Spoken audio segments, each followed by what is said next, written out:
Stop. Just stop for a moment. Whatever you were doing, whatever thought was pulling you away, let it go, because what I'm about to tell you cannot wait. My name is Michael, and I have been standing beside you longer than you know. I have watched you carry things that were never yours to carry alone. I have seen the weight on your shoulders, even when you smiled through it, even when you told everyone you were fine. I have been there, in the quiet of your bedroom at 2 a.m., when the thoughts wouldn't stop. In the car, when you turned the music up loud, just so you wouldn't have to hear your own heartbreaking. I have been there, and today, God has sent me to you with something urgent. Something that cannot be delayed another day. You feel it, don't you? Something in your spirit, something underneath the surface of your daily life, has been trembling, like a warning signal. You keep dismissing. You wake up with it.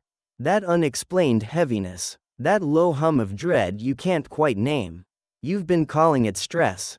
You've been calling it overthinking. You've been telling yourself, I just need to sleep better. I just need to eat better. Things will settle down soon. But they haven't settled, have they? I need you to understand something right now. What you have been feeling is not anxiety. It is not random. It is not just life being hard. It is a signal, a divine signal, from the highest realm of heaven. That something in your home, in your family, in your closest circle, is about to be shaken. And I am here, not to frighten you, but to prepare you, because there is a difference between being blindsided by heartbreak and walking through it with the armor of God already on. Let me speak plainly to you. There is a storm gathering, not in the sky, in the invisible realm that wraps around your life, in the relationships you trust most, in the places you feel safest. Something is shifting, and if you do not pause right now, if you do not listen to what heaven is telling you today, the blow will hit harder than it needs to. I have been watching your home, not your walls, not your furniture, your home, the people inside it, the energy that moves between you, the things that are said, and the things that are never said. I want you to think about someone right now, someone under your roof, or someone deeply connected to your household, a child, a spouse, a parent, a sibling, someone you love deeply. Think of their face. Now let me ask you something honest. When did you last really see them?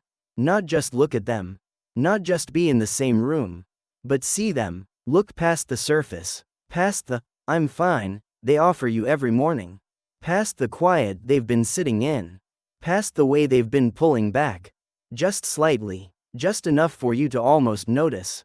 I see them, and what I see breaks my heart. There is someone in your life right now who is suffering in silence, who has been trying to reach you, not with words, but with their eyes, with the way they've been a little slower to laugh, with the way they've been spending more time alone, with the way they went quiet, in a conversation where they used to light up. You noticed, you told yourself you'd check in later. Later never came. This is not a condemnation. I am not here to make you feel guilty. I am here because guilt is not what changes things. Awareness changes things. Love in motion changes things. And you, right now, hearing these words, you are being called into motion. There is a truth that heaven has been watching unfold. And I must tell it to you now. The greatest heartbreak that comes to a home is not always the loud kind. It is not always the sudden accident, the unexpected diagnosis, the explosive argument. Sometimes, the deepest heartbreak is the quiet kind, the kind that builds slowly, the kind that happens when two people who love each other simply stop reaching, stop being present, stop asking the hard questions, stop sitting with each other in the uncomfortable places. And I see this happening in your world right now. Someone close to you has been withdrawing, quietly, steadily, and in the absence of connection. They have been turning somewhere else. Maybe to a habit that numbs them. Maybe to a friendship that does not serve them. Maybe to a way of thinking that is pulling them further from light. Maybe to despair. I am not saying which one. You know, some part of you already knows. That knowing, that instinct you have been pushing down. That is me. That is the voice of heaven inside you, whispering, Pay attention. Go deeper. Don't let this slide. You have been dismissing that voice. Telling yourself you're probably imagining things. Telling yourself you don't want to make it a big deal. Telling yourself they would come to you if something was really wrong. But here is what I need you to understand. People who are truly struggling almost never come directly. They circle, they hint, they go quiet, they test the waters with small moments, hoping you'll catch the signal, hoping you'll reach in first. Because they are too afraid to say, I am not okay. And today, right now, this is your moment to reach in. But before I tell you what to do, I need you to hear something else. Something about yourself. Because this message is not only about someone else, it is also about you. You have been carrying a hidden weight. Something you have not spoken aloud in a long time. A guilt, a regret, a fear that you haven't been enough. As a parent, as a partner, as a child, as a person, there is a voice inside you that has been running a loop. I should have done more. I missed something. What kind of person doesn't see this? I hear that voice, and I want to speak directly to it. You are not a failure. You are human, and being human means you are limited in what you can see. Without help, without divine sight, that is why I am here. Not because you failed, because you are loved, and the ones you love are loved. And heaven does not abandon love. God has placed this message in your path today.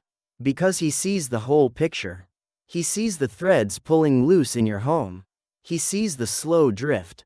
He sees the hidden pain. And He is not watching passively. He is moving, through me, through this message, through the stir in your chest right now. That is not coincidence. That is intervention. So let me tell you what is coming. And then let me tell you what to do. If nothing changes in the next days and weeks, if the distance in your home continues to grow, if the person who has been struggling continues in silence, a breaking point is approaching. I have seen it in the spiritual realm. A moment where something snaps. A moment where they make a decision that will alter the course of your family.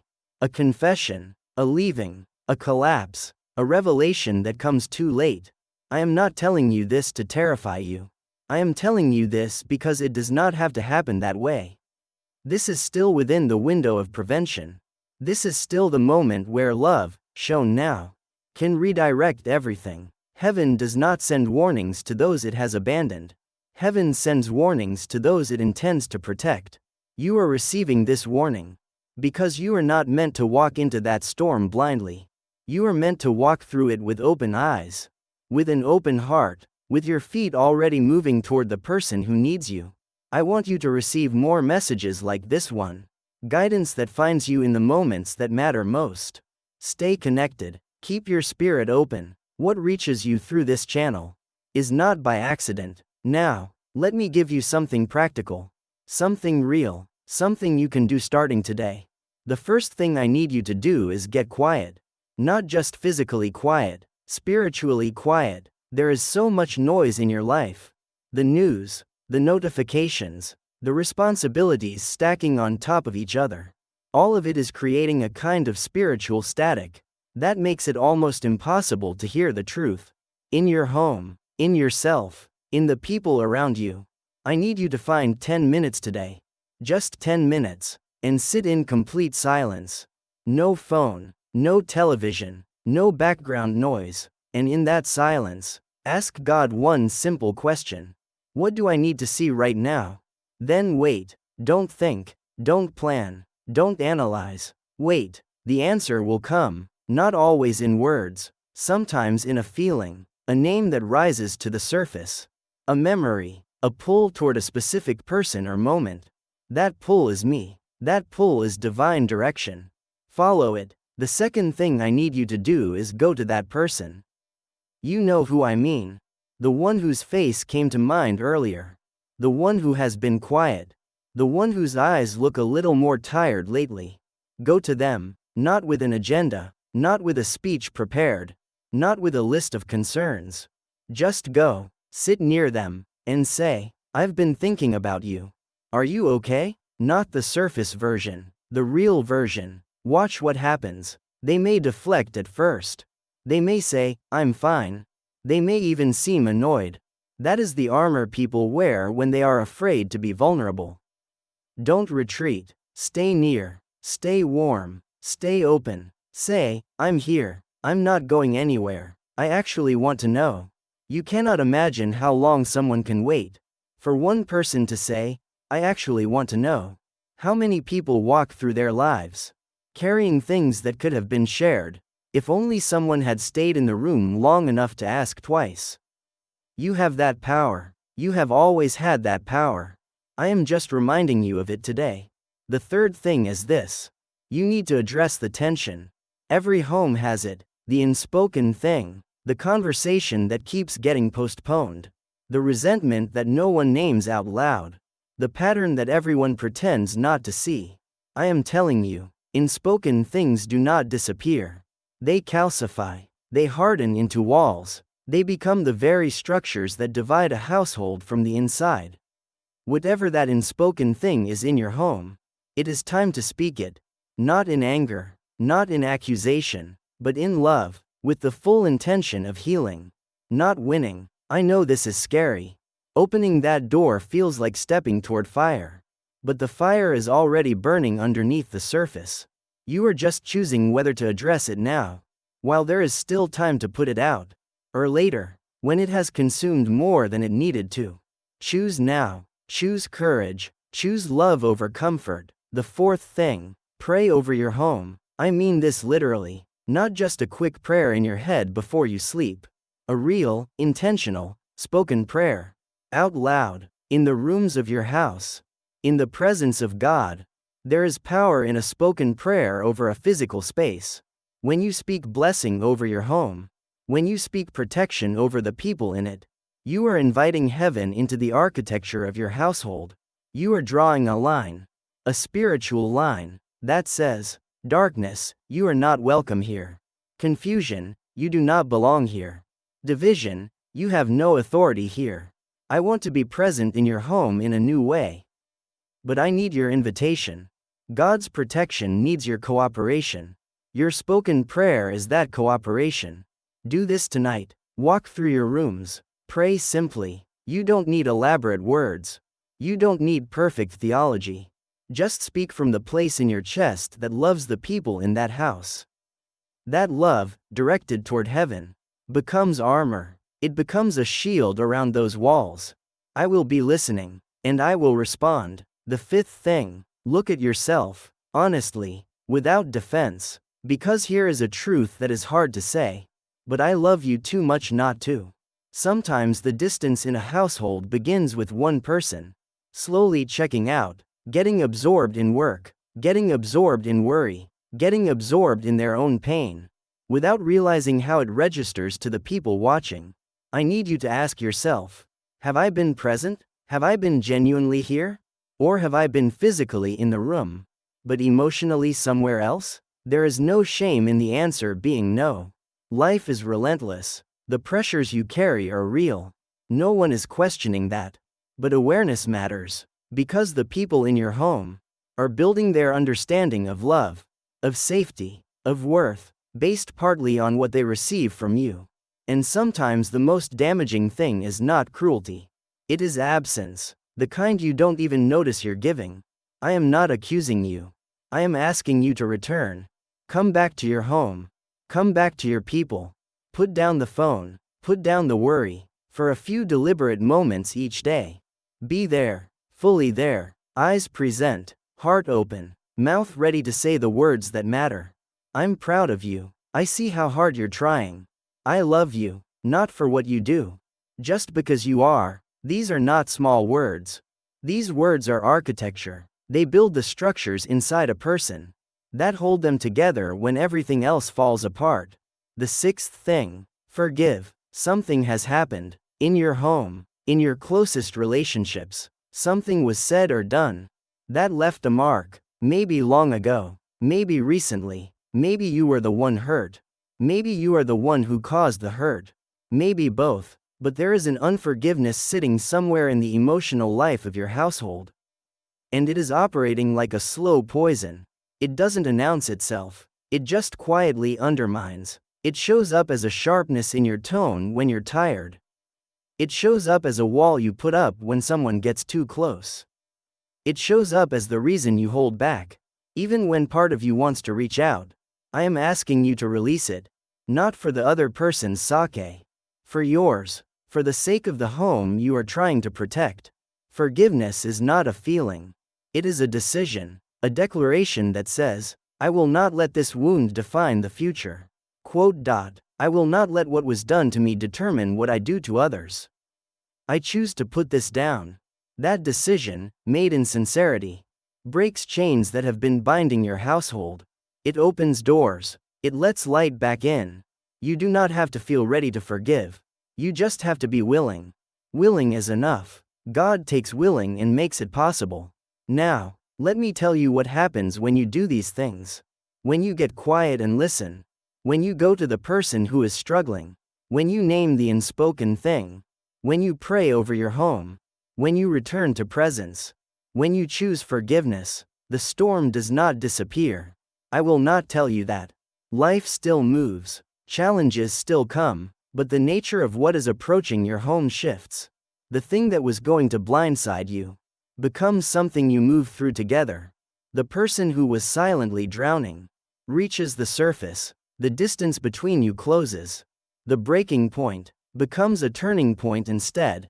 That is the difference between a household that walks in divine protection and one that walks unguarded. Not because God loves one family more, but because one family chose to cooperate with heaven. You have that choice today. Right now. This message found you at exactly the right moment. Not yesterday, not next week, today. That is not random. That is God saying, there is still time. The window is still open. Move now. I want to speak to something deep inside you right now. Something you carry that you don't often show anyone. The fear that it's already too late. The fear that the drift has gone too far. The fear that even if you try, it won't be enough. I hear that fear, and I want to speak into it directly. It is not too late. I would not be here if it were too late. Heaven does not spend effort on lost causes. Heaven pursues the ones that can still be reached. You are here. The person in your home is here. Breath is still moving. Love is still possible. That is all the raw material that heaven needs to work with. The enemy of your household, the force that works against love and unity, wants you to believe it's too late, wants you to believe the damage is permanent, wants you to settle into the distance. Accept the coldness. Stop trying. That voice is a liar. Do not give it authority. I have watched what God can do with a single moment of honest love. I have seen relationships that looked finished be completely restored. I have seen people who were at the edge of destruction find their way back. I have seen homes that were silent and broken fill again with warmth and laughter. Not because everything was perfect, but because someone chose to love fiercely when it was hard. Because someone chose to stay when leaving felt easier. Because someone chose to reach in one more time. That someone is you. Today, you are not a passive observer in the story of your home. You are an active force. A carrier of divine love. A builder or a bonder. And right now, heaven is asking you to build, to bond, to stay, to show up. As you come close to the end of this message, I want to give you one more thing. A word of reassurance that I need you to carry with you into the days ahead. You are not alone in this. Not for a single moment. I am with you, assigned to your life, moving in the unseen spaces around you in your home. When you pray tonight, I will be in that room. When you go to that person and sit beside them, I will be standing at your shoulder. When you speak the hard words, I will be strengthening your voice. When the emotions overflow, because they will, I will be holding the space with you. You do not have to be strong enough on your own. You were never meant to be. God did not design you for independence from heaven. He designed you for partnership with it. You bring the willingness. Heaven brings the strength. You bring the love. Heaven multiplies it. You bring the first step. Heaven orders the path beneath your feet. That is the deal. That has always been the deal. And I want you to receive more of this kind of guidance. More reminders. more divine perspective for the moments in your life that matter. Keep this channel close. Keep your spirit open to messages that find you at exactly the right moment. Because heaven will continue to speak. The question is always whether we are listening.